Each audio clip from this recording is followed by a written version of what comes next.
Grocery shopping కోసం ఈరోజు మేము మా ఇంటి దగ్గర ఉన్న ఒక సూపర్ మార్కెట్కి వెళ్ళామన్నమాట. అక్కడ ఇవి కారం బొరుగులు అమ్ముతూ ఉన్నారు. ప్రైస్ చూస్తే 99 రూపీస్ ఉన్నాయి.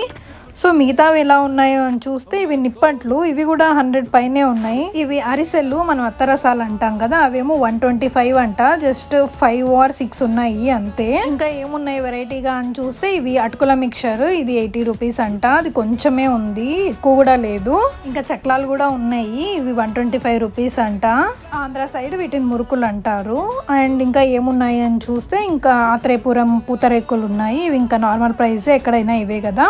ఇంకా నాకు షాకింగ్ గా అనిపించింది ఏంటంటే, కొంచెం పక్కకి వెళ్ళి చూస్తే పొడి ఉండింది, శనక్కాయల పొడి. అది 190 రూపీస్ అంట. ఎంత కొంచెం ఉండిందో, 190 ఎందుకు పెట్టారో దానికి నాకు అర్థం కాలేదు. అండ్ ఇంకా నువ్వుల లడ్డు ఉండింది 65 రూపీస్ కి 5 వచ్చాయి. మన నార్మల్ గా ఇంట్లో వండుకునేవి ఇంత ప్రైజీగా ఉన్నాయి అని చెప్పి నాకు కొంచెం డిఫరెంట్ గా అనిపించింది. అంతే ఈ వీడియో.